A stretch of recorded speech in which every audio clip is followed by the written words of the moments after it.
10절의 말씀을 가지고 내니 두려워하지 말라라는 제목으로 함께 여러분과 말씀을 나누고자 합니다.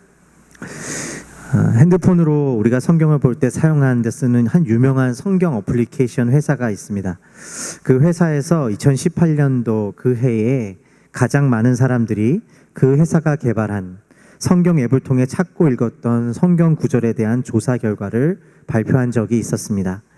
그 결과 순위를 차지한 많은 말씀 구절 중에 단연 1위를 차지한 말씀이 있었는데 그것은 이사야서 41장 10절의 말씀이었습니다. 혹시 말씀이 준비되지 않았으면 제가 읽겠습니다. 41장 10절의 말씀입니다. 두려워하지 말라. 내가 너와 함께 함이라. 놀라지 말라. 나는 내 하나님이 됨이라. 내가 너를 굳세게 하리라.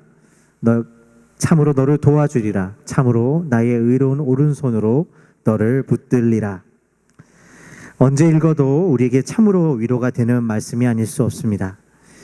때로 이 말씀만으로도 우리에게 큰 감사와 평안이 찾아오기도 합니다. 여러 가지 신학적인 설명보다 이 한마디 하나님의 말씀이 우리에게 우리의 삶 가운데 전해주는 무게가 얼마나 큰지 정말로 우리 삶을 위로하게 되고 우리로 말씀의 길로 이끌게 될 때가 많음을 고백할 때가 있습니다. 사람들이 이토록 많이 이 말씀을 찾아보게 되었다라는 것은 우리뿐만이 아니라 많은 이들이 우리와 같이 날마다 두려움의 인생의 길을 걷고 있으며 또한 이 말씀 가운데 큰 위로를 받고 있음을 보여주고 있는 것이기도 합니다. 끝이 보이지 않는 삶의 무게와 수많은 관계의 문제들, 날마다 마주해야 하는 가정의 고통, 내 삶이 정말 나아질 수 있을까? 어쩌면 우리의 삶은 언제나 이러한 알 수 없는 불확실성과 두려움 가운데 살아가고 있는 것인지도 모르겠습니다. 이러한 두려움의 본질에 대해 성경은 하나님을 떠나 하나님을 신뢰할 수 없는 인간이 가지는 본질적인 두려움이라고 가르치고 있습니다. 그리고 그러한 두려움은 우리를 믿음으로 하나님을 따라가는데 큰 장애가 되고 결국은 원하지 않지만 말씀의 길이 아닌 세상의 길로 우리를 인도하게 된다고 가르치고 있는 것도 보게 됩니다. 그런 의미에서 두려움은 우리의 신앙의 문제에 있어서 곁다리가 아니라 어쩌면 핵심적인 문제라고 할 수도 있을 것입니다. 우리가 가진 신앙을 가르쳐 두려움의 반대적인 의미로 믿음이라는 말로 표현하고 있는 이유도 여기에 있을 것이기 때문입니다. 그리고 이러한 의미에서 하나님께서 두려워하지 말라라고 말씀하신 이 말씀 또한 단지 심리적인 안정과 위로가 아니라 우리가 말씀의 길을 따라 살아가는 데 있어서 가장 중요한 근거가 되는 것일 것입니다. 그러나 문제는 이러한 말씀이 있음에도 우리는 두려워하지 않을 수 있는가 질문하지 않을 수 없다는 데 있습니다. 말씀은 분명히 우리에게 두려워할 필요가 없다고 하지만 때때로 우리는 삶을 살면서 여전히 우리를 삼킬 듯한 두려움을 맞이하게 되고 또 때로는 이러한 하나님의 말씀에도 두려워하고 있는 자신의 믿음 없음을 탓하게 되기도 하는 모습을 보이고 있기 때문입니다. 우리는 정말 두려워하지 않을 수 있을까요? 오늘 우리가 읽은 본문 말씀에서도 예수님은 제자들이 향하여 내니 두려워하지 말라라고 말씀하고 계신 것을 볼 수가 있습니다. 해는 저물었고 바람이 거스르는 아무도 도울 수 없는 이 없어 보이는 그 바다 한가운데서 홀로 노를 젓고 있는 제자들 가운데 예수님은 그 요동치는 바다 위를 걸어오셨습니다. 그리고 그들에게 역시나 안심하라, 내니 두려워하지 말라 말씀하고 계신 것입니다. 참으로 놀라운 일이요 우리에게 큰 위로가 되는 말씀이라고 할 수 있을 것입니다. 하나님이 우리에게 내가 너와 함께 함이라 그러니 두려워하지 말라라고 하신 이 은혜의 말씀이 그대로 믿어져 우리가 요동치지 않고 세상 속에서 하나님을 신뢰하며 평안을 누린다면 그것은 너무나도 큰 은혜일 것입니다. 그러나 문제는 우리가 때로 그런 하나님의 말씀에도 불구하고 두려움 가운데 있게 된다는 사실입니다. 우린 정말로 이 말씀대로 안심할 수 있습니까? 두려워하지 않을 수 있습니까? 정말 무엇이 우리를 두려워하지 않게 하는 것이며 그것은 어떻게 가능한 것입니까? 그러한 두려워하지 않는 삶이란 결국 무엇을 의미하는 것입니까? 먼저 우리가 말씀에서 확인하고 있는 것은 예수님께서 제자들을 향하여 두려워 말라고 하신 이유는 바다가 잔잔해졌기 때문이 아니라 자신 때문이심을 밝히고 계시다는 것입니다. 내니 두려워하지 말라. 내가 여기 있기 때문에 두려워하지 말라는 것입니다. 상황 때문이 아니라 예수님이 계셨기 때문이었습니다. 그러므로 우리의 질문은 예수님이 누구이시기에, 폭풍 속에서 어떤 일을 하고 계시기에 우리가 두려워하지 않을 수 있는지로 바뀌어야 할 것입니다. 예수님이 누구이신가? 그리고 우리에게 예수님이 어떠한 분이시기 때문에 우리에게 이와 같은 두려움을 넘어가는 삶을 만들어내실 수 있는가를 질문해야 되는 것입니다. 우리는 이 질문을 가지고 오늘 말씀을 조금 더 살펴보기를 원합니다. 오늘 말씀의 시작은 물고기 2마리와 떡 5개로 5,000명을 먹이셨던 그 잔치가 있었던 직후에 있었던 일로 시작하고 있습니다. 광야에서 잔치를 여신 예수님은 제자들을 급히 그곳을 떠나 바다 건너편으로 가게 하십니다. 6장 45절에서 46절의 말씀을 제가 읽겠습니다. 예수께서 즉시 제자들을 재촉하사 자기가 무리를 보내는 동안에 배 타고 앞서 건너편 벳세다로 가게 하시고 우리를 작별하신 후에 기도하러 산으로 가시니라. 이 말씀에서 마가는 즉시 재촉하셨다라는 말을 통해 얼마나 급히 예수님께서 그 제자들을 그곳에서 몰아내셨는지를 보여줍니다. 심지어 제자들은 그들과 함께 예수님의 잔치를 누렸던 무리들과 어떠한 인사를 하는 시간조차도 허락되지 않고 예수님은 급히 그들을 떠나보내고 계심을 볼 수가 있는 것이죠. 그러나 결국 예수님에 의해 급히 배를 타고 바다를 건너게 된 제자들은 곧 거스리는 바람을 만나 바다 한가운데 고립되어 버립니다. 예수님을 따르는 길에 순풍은커녕 거스르는 바다를 만난 것입니다. 그들은 바다 가운데 두려움에 떨어야 했습니다. 이때 예수님은 어디에 계셨을까요? 46절의 말씀에 이렇게 기록되어 있는 것을 보게 됩니다. 무리를 작별하신 후에 기도하러 산으로 가시니라. 말씀은 예수님이 기도하시러 산으로 가셨다라고 기록합니다. 그렇다면 예수님은 제자들을 버려두고 떠난 것일까요? 기도하러 가셨다지만 너무나도 이기적으로 느껴지시지 않으십니까? 말씀을 좀 더 살펴보기를 원합니다. 48절의 말씀입니다. 바람이 거스름으로 제자들이 힘겹게 노젓는 것을 보시고, 여기서 우리가 주목해야 할 것은 보셨다라는 단어입니다. 예수님은 제자들을 떠나신 것이 아니라 사실은 기도하시면서 그러한 그들을 보고 계셨다라는 것입니다. 그들을 바다 가운데서 내모신 예수님은 마치 처음부터 이 모든 상황을 아시는 분처럼 그들을 지켜보고 계셨다라는 것입니다. 주님은 그들을 버려두신 것이 아니라 처음부터 보고 계셨다라는 것입니다. 뿐만 아니라 그들을 위해 기도하시며 그들을 보고 계셨다라는 것입니다. 이상하지 않으십니까? 전능하신 하나님이 예수님이신데 왜 그들을 기도하시면서 지켜보셔야 했던 것일까요? 그냥 그들을 구하면 되는 것 아니겠습니까? 아니, 처음부터 풍랑이는 바다에 그들을 보내지 않으셨다면 이런 일이 일어나지 않을 수 있었지 않았겠습니까?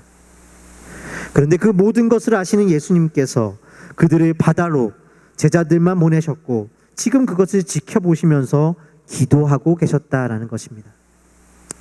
무엇을 기도하셨던 것입니까? 모든 것을 아시는 주님은 왜 그들을 배에 태워 먼저 보내셨던 것입니까? 그들을 보내시면서 어떤 기도를 하고 계셨던 것일까요? 여기에 중요한 진리가 숨겨져 있습니다. 사실 배는 여기서 매우 상징적인 도구로 사용되어집니다. 배는 제자들에게 본래 예수님을 따르게 되었을 때 가장 먼저 버리고 떠났던 것이었던 것이죠. 그런데 제자들은 여전히 배를 의지해서 바다를 건너고 있는 모습을 보여줍니다. 그들이 버렸다고 자처했음에도 배는 그들이 예수님을 따르는 데 있어서 여전히 가장 중요한 도구로 사용되고 있는 것입니다. 물론 그것은 예수님께서 명령하신 것이기도 할 것입니다. 사실 바다를 건너라고 하시면서 배 이외에는 다른 것을 제자들은 상상할 수 없었기 때문일 것이죠. 예수님은 일부러 그들로 하여금 바다로 그들을 초대하십니다. 그리고 그것을 위해 그들은 배를 타고 건너게 하십니다. 그리고 제자들로 무엇을 경험하고 계시냐 하면 그들이 의지했던 그 배와 그 배를 사용해온 그들이 가진 삶의 길로는 예수님께서 걸으신 그 길을 세상의 풍파 속에서 바람을 거스르며 나아갈 수 없다는 것을 그들로 알게 하시고 계시다는 것입니다. 바로 그 사실을 알게 하시는 자리로 그들을 내몰고 계시다는 것입니다. 그렇게 해서 그들 스스로 그 배를 진정으로 버리고 예수님을 붙잡는 기도의 신앙으로 나아가게 하시기 위함이었습니다. 배가 상징하는 것은 무엇이었습니까? 그것은 예수님께서 제자들이 급히 몰아내신 자리가 어디인지를 보면 알 수가 있습니다. 그 자리는 오병이어의 사건의 자리, 예수님께서 이적을 보이셨던 자리였습니다. 예수님께서 이러한 이적을 보이신 후에 앞서 이야기한 대로 제자들을 무리로부터 몰아내셨던 것은 이변이 처음에 있는 것은 아니었습니다. 앞서 우리가 살펴보았던 것처럼 제자들이 모든 촌에 다니시면서 귀신을 쫓아내고 병자들을 치유하는 일을 행하고 돌아왔을 때도 예수님은 그들을 또한 한적한 곳으로 떼어 내어 보내셨음을 보게 됩니다. 한적한 곳이란 광야를 뜻하기도 하고 무엇보다 예수님께서 기도하신 장소를 뜻했습니다. 예수님이 몰아내신 자리는 무엇보다 그곳은 그들로 하여금 성공을 숭배할 수 있는 자리였던 것입니다. 성공을 의지하며 살아가는 자리, 예수님은 그곳을 떠나 기도의 자리로 나아가게 하십니다. 성공적인 삶을 거두고 흥분해 있던 제자들을 예수님의 기도의 자리이기도 한 한적한 곳으로 보내셨던 것입니다. 그리고 여기서도 예수님은 오병이의 기적의 자리에서 제자들을 몰아내고 계십니다. 같은 이유입니다. 자신이 베푼 오병이의 기적이 예수를 따르면 단지 세상에서 더 잘 살 수 있다는 것으로 그렇게 세상의 기준에서 믿음이 힘이 있음을 자랑하는 길로부터 제자들을 몰아내고 계신 것입니다. 여기에 예수님의 기도가 있었습니다. 그들이 의지에 살아왔던 그 배를 참으로 버리고 예수님께서 목적하신 그 자리, 기도의 자리로 제자들을 이끄시기 위하여 주님은 그들로 하여금 그 바다를 건너보라 말씀하셨습니다. 그리고 스스로 그 기도의 자리로 나아가셔서 우리를 위하여 기다리시며 기도하며 계셨던 것입니다. 예수님의 기도는 그러므로 우리가 풍랑 속에서 배를 버리고 기도의 자리로 나오기를 구하셨던 간절한 기도였던 것이었습니다. 그렇다면 이러한 기도의 삶은 어떠한 삶을 말하고 있는 것일까요? 예수님께서 우리를 위해 기도하고 계시다라는 그 일로 말미암아 우리가 모든 두려움을 초월한 삶을 말하고 있는 것일까요? 성경은 그것을 부활의 삶, 무리를 걷는 삶으로 오늘 말씀에 표현하고 있는 것을 보게 됩니다. 풍랑 속에서 무리를 걷고 계시는 예수님은 제자들이 배와 달리 그 바람이 거스르는 바다에서도 앞으로 나아가고 있습니다. 바다를 걸어오신 예수님을 보고 제자들은 유령인가 소리칩니다. 그들에게 이것은 낯선 광경이었을 것이기 때문입니다. 도리어 예수님이 유능한 배의 조종자였다면 더욱 이해가 되었을지도 모릅니다. 그러나 그들이 본 것은 그 파도를 헤쳐 나오는 삶이 아니라 파도 위를 걸으시는 예수님의 모습이었습니다. 그때 예수님은 내니 두려워하지 말라라고 말씀하십니다. 죽음을 이기시고 부활하셔서 제자들에게 나타나셨을 때 그들은 예수님을 유령이라고 두려워했던 모습이 있었습니다. 그러나 그때에서 예수님은 내니 두려워 말라라고 말씀하셨습니다. 무엇을 말하고 있습니까? 바로 이 모습은 무리를 걸어오신 예수님의 길이 바로 부활의 삶과 연관이 있다는 것을 보여주고 있는 것입니다. 부활하신 그리스도를 만난 자들의 삶은 기도의 삶이며 부활하신 그리스도를 만난 자들의 삶은 무리를 헤쳐나가는 삶이 아니라 무리를 걸어내는 삶이 된다는 것입니다. 우리가 기도할 때 보여지는 것이 있습니다. 기도 가운데 하나님이 우리의 마음을 비춰주신다면 우리 삶에 무엇이 정말 중요한지, 우리가 정말 무엇이 중요하지 않는지를 분별하게 되는 것입니다.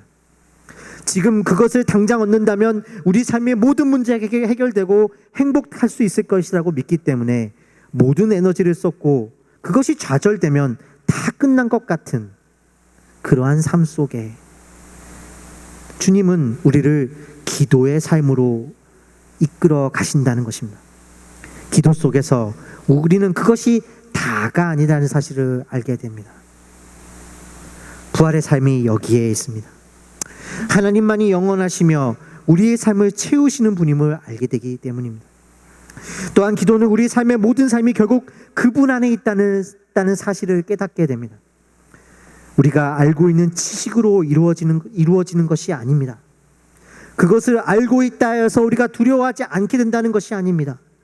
오직 기도의 자리에서 새롭고 날마다 이 말씀이 경험되어질 때, 그래서 기도는 그저 깨닫게 하기 위한 것이 아니라 하나님이 나를 설득해 가기를 구하는 과정인 것입니다.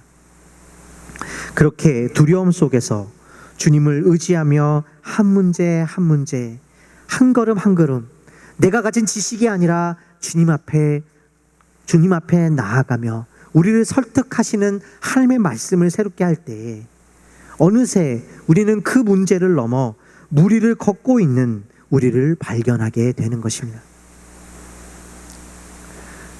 우리에게는 그래서 하나님과 독대하는 기도의 자리, 그리고 그로 말미암은 삶이 필요하며 주님은 우리를 그렇게 이끌고 계신 것입니다. 우리도 모르게 한 발 한 발 그 파도와 싸우는 것이 아니라 우리로 하여금 그 문제를 해결하며 나아가는 삶이 아니라 예수님 앞에 두려워할 수밖에 없는 자로서 나아가게 되는, 그럼으로써 그 문제 위를 걷게 되는 우리를 발견하게 되는 것입니다.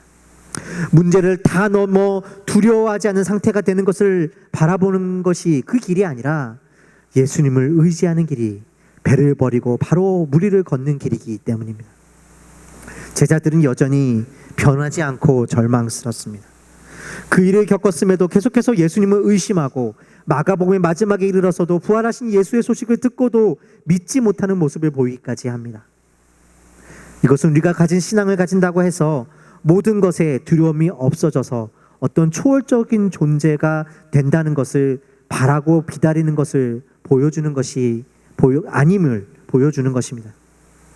그러나 이 부활의 신앙은 우리가 여전히 두려워하는 존재들이고 연약하며 변하지 않는 사람들임에도 주님께서 신실하시기 때문에, 주님이 그렇게 신실하심으로 우리를 찾아오시는 분이시기 때문에 우리가 날마다 죽을 수 있고 우리가 날마다 그 두려움을 넘어 하나님께 태어난 자로 나아갈 수 있게 됨을 보여주는 것입니다. 그것이 바로 주님이 우리를 초대하시는 기도의 자리, 무리를 걷는 삶의 자리, 부활의 삶의 자리인 것입니다. 지난 15일에 한국은 광복 14주년을 맞이했습니다. 올해 정부로 인해서 생겨난 많은 갈등으로 인해서 과거 식민 시절의 고통을 기억하는 한국에 있는 많은 분들에게는 연휴회와는 다른 의미로 광복절을 맞이하게 되었음을 알 수가 있었습니다. 여기에 계신 저를 포함한 한국의 뿌리를 가진 성도님들이라면 아마도 마찬가지로 연휴회와는 다른 의미로 올해의 광복절을 맞이하고 계셨는지를 모르겠습니다.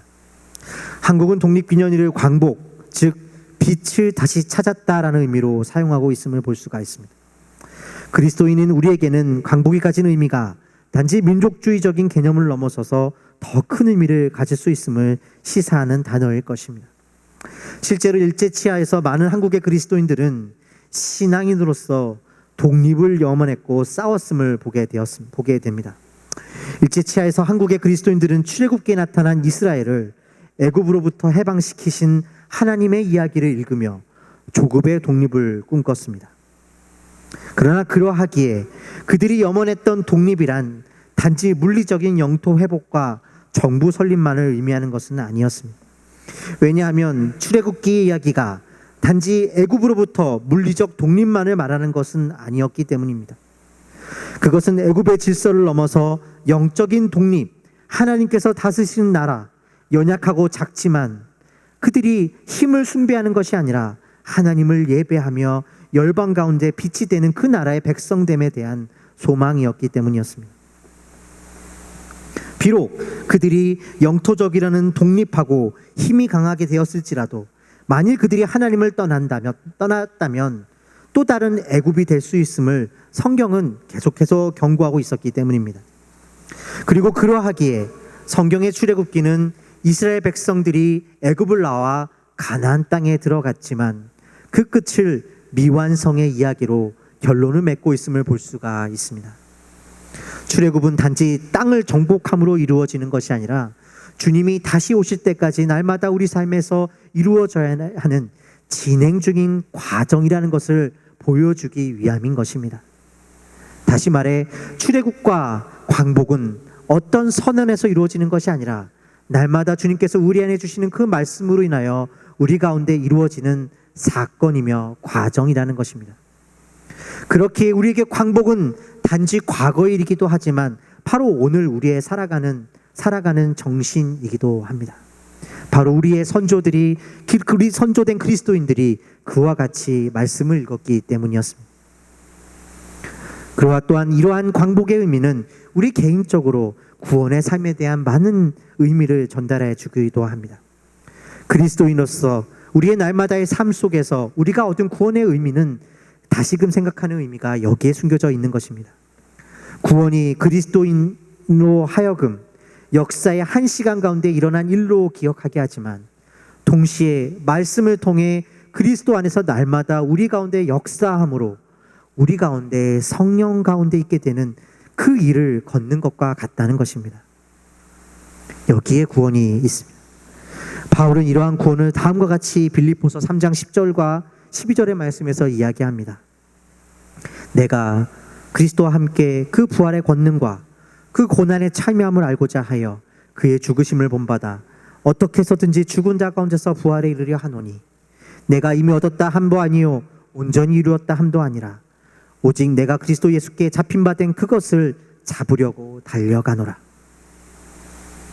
사랑하는 성도 여러분, 우리는 매일의 두려움 앞에 그것이 노예가 되라는 요구를 받으며 살아가고 있는지도 모르겠습니다.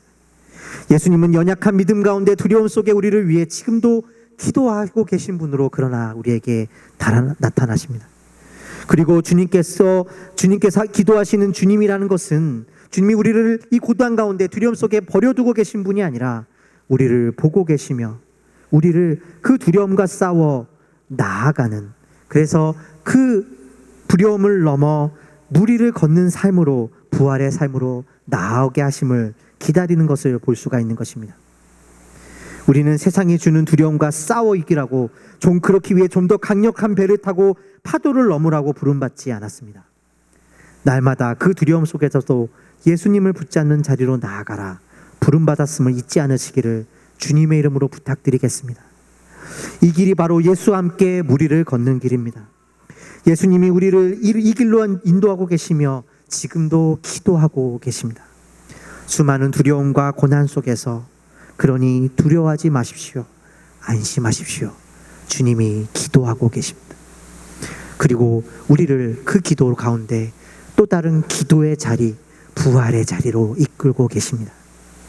주님께서 붙들려서 우리로 파도를 뚫는 것이 아니라 그 길을 걷게 하실 우리 주님을 기대하며 신뢰하시는 여러분과 저의 삶이 되시기를 주의 이름으로 축원드립니다. 기도하시겠습니다.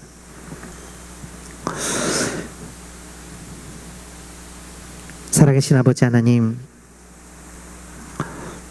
이 마가가 전한 복음을 우리를 통해서 듣게 하심에 감사를 드립니다. 주님, 우리가 받은 이 구원의 능력이 우리로 완전한 사람이 되는 것을 꿈꾸는 데 있는 것이 아니라 주님, 그 구원 속에, 그 두려움 속에서도 그 구원의 과정을 이루는, 그것을 위해 기도하시는 주님께 있음을 보게 하여 주셔서 감사를 드립니다. 주님, 여전히 우리는 두렵지만 기도의 자리로 나아갈 때에 우리는 날마다 새로워지고 우리는 거기서 부활의 삶을 경험하게 될 것입니다. 주님, 이 약속의 말씀을 믿고 오늘 하루를 살아가는 저희 모두의 삶이 되게 하여 주시옵소서. 우리로 그 길에서 물 위를 걷게 하시는 주님을 찬양합니다. 예수 그리스도의 이름으로 기도하였습니다.